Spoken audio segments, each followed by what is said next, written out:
ভারতের হিন্দু জাতীয়তাবাদী রাজনীতির অন্যতম প্রধান কেন্দ্রবিন্দু অযোধ্যার রাম মন্দির আজ এক অভাবনীয় বিতর্কের মুখে। ইতিহাস সাক্ষী, ঠিক এই স্থানেই একসময় মাথা উঁচু করে দাঁড়িয়েছিল মুসলমানদের ঐতিহাসিক বাবরি মসজিদ। কিন্তু ১৯৯২ সালে উগ্র হিন্দুত্ববাদীরা জোরপূর্বক সেই মসজিদ গুঁড়িয়ে দিয়ে জায়গাটি দখল করে নেয়।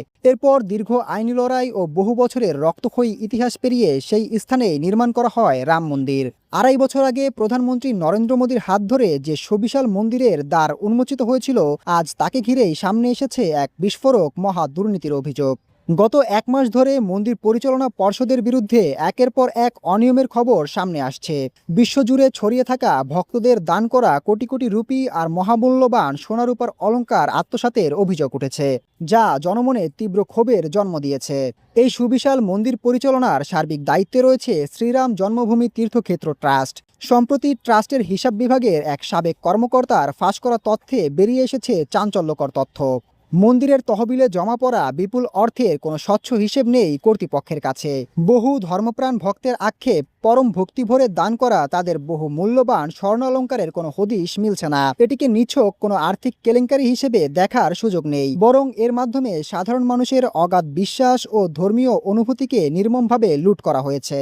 ভক্তদের ক্রমবর্ধমান ক্ষোভ ও চাপের মুখে অবশেষে নড়েচড়ে বসেছে প্রশাসন। শুরু হয়েছে পুলিশি তদন্ত, গ্রেফতার হয়েছেন কয়েকজন। পরিস্থিতি বেগতিক দেখে ট্রাস্টের প্রভাবশালী সাধারণ সম্পাদক চম্পদ রায় সহ কয়েকজন শীর্ষ কর্মকর্তা ইতোমধ্যে পদত্যাগ করতে বাধ্য হয়েছেন। আশ্চর্যের বিষয় হলো, ১৯৯২ সালে বাবরি মসজিদ ধ্বংসকাণ্ডে অভিযুক্ত কট্টর রামভক্ত সন্তোষ দেবও এই দুর্নীতির খবরে চরম ক্ষুব্ধ। আক্ষেপের সুরে তিনি বলেন, আমাদের বিশ্বাসের সাথে চরম প্রতারণা করা হয়েছে। অন্যদিকে বিরোধী দলগুলোর অভিযোগ, মূল অপরাধীদের আড়াল করতে কেবল সাধারণ কর্মচারীদের বলির পাঠা বানাচ্ছে সরকার।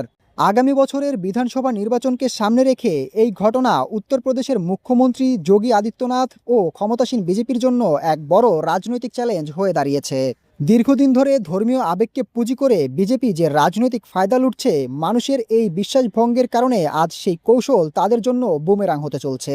অযোধ্যার রাম মন্দির কেবল একটি উপাসনালয় নয়, এটি কোটি মানুষের আবেগের প্রতীক।